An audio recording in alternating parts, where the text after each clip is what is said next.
plastic black Santa that stood in their postage stamp front lawn from Thanksgiving to New Year's spent the rest of the year proudly keeping watch in the center of the guest bathroom, a bathroom with homemade black Santa wallpaper. This is all kind of based on truth. Created with a paint. That's something that you know that no one else in the world knows. Created, I just laughed because it's all kind of true. Okay. Created with paint and a Santa-shaped sponge.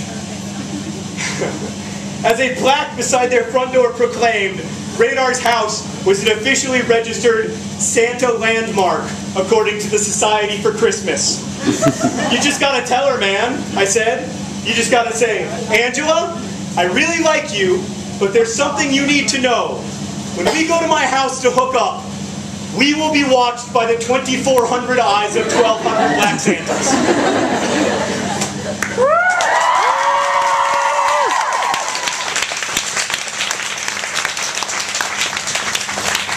So I want to talk, if I may, briefly about black Santas and my fascination with them in this book.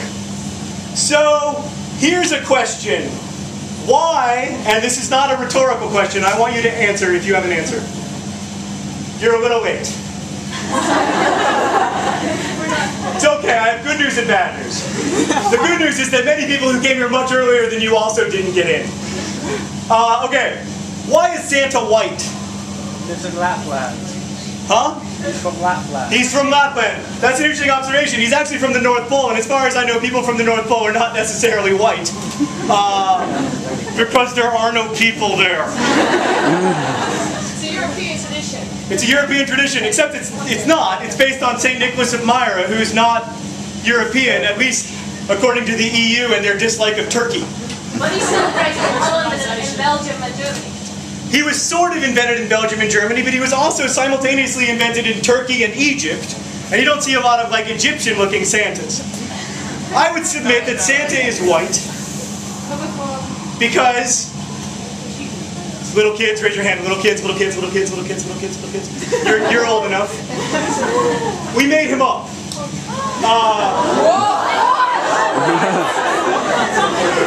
You come to a book reading. All you want to do is go downstairs into the unbearably hot basement. You don't get your shit signed. Well, there's another first. All you get instead is the author of the novel accidentally cursing. And telling you that there's no Santa. Pancho! What a great day! Okay, so, right, no. We made him up, and we made him up specifically to sell stuff to mostly white people. And we've learned over the years that the most efficient way to sell stuff to mostly white people is to use mostly white people to sell them stuff. That's why Santa's white. In fact, like, Santa didn't look like Santa. Like, back in the Belgian days, Santa didn't really look like Santa does now with the red suit and the fat guy and everything.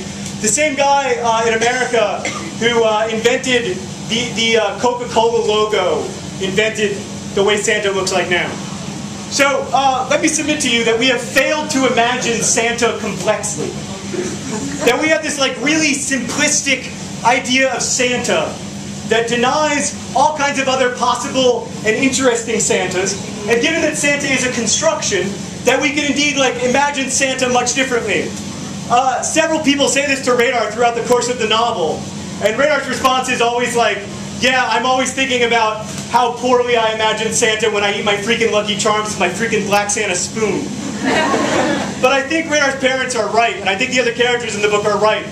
We have this responsibility to imagine our stories and the people who populate them well.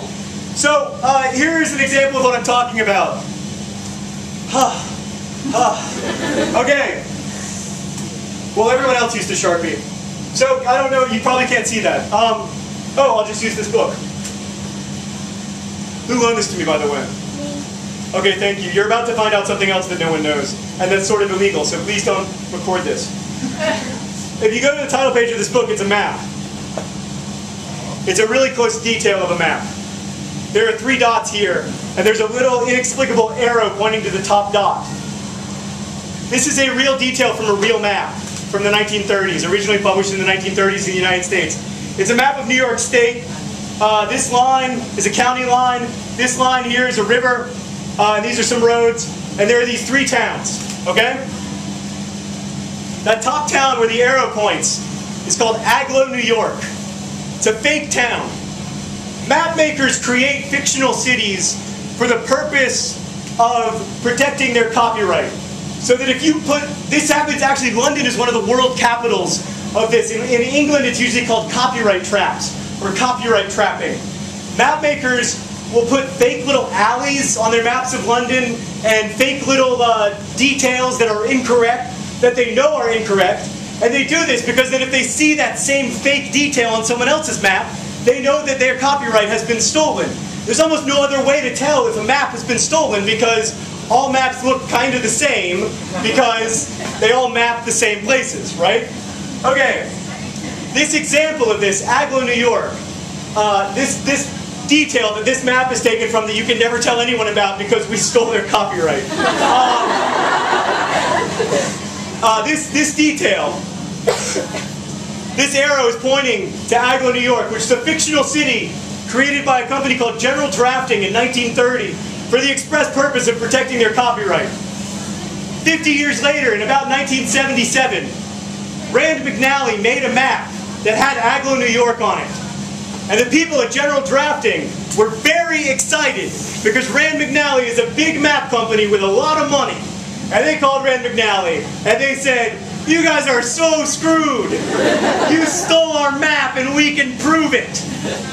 And Rand McNally said, "No, Agloe is real."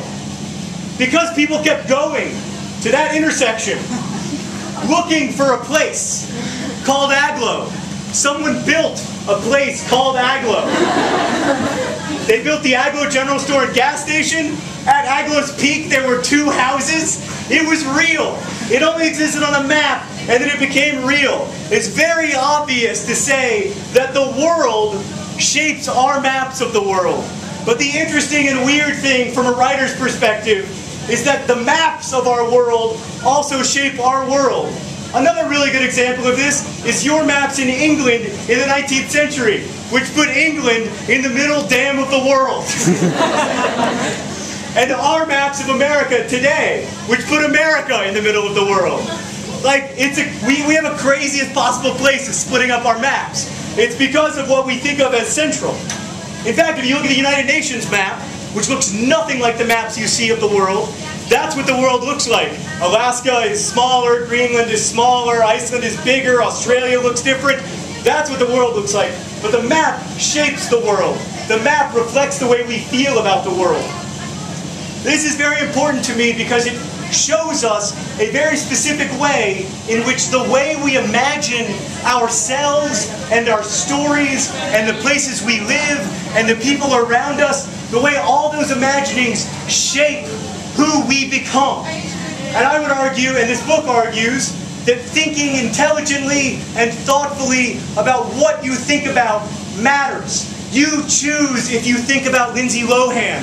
You choose if you think about quantum physics. It is your choice every second of every day what you think about.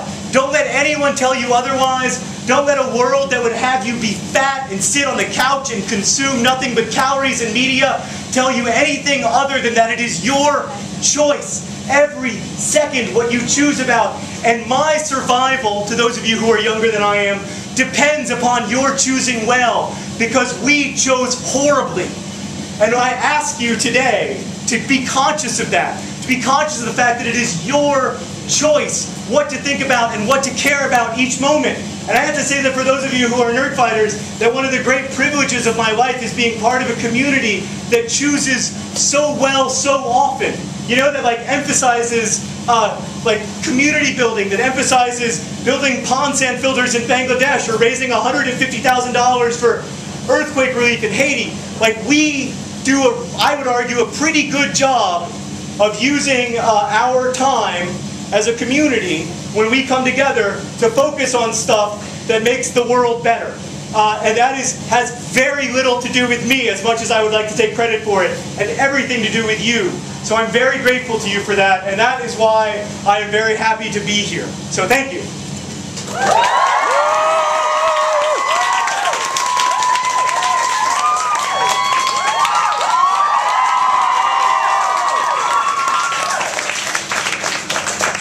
If you could say good morning to my brother Hank. What you say is, oh my God, it's so hot. Hank, it's so hot. You can't imagine.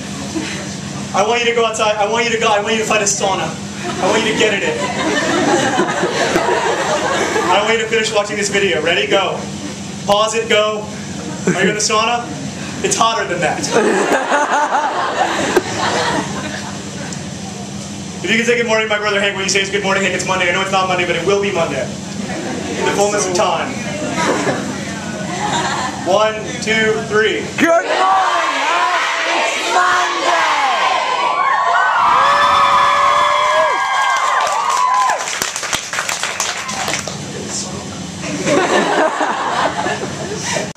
It was fantastically hot, and I didn't even make it downstairs, so goodness knows what that was like.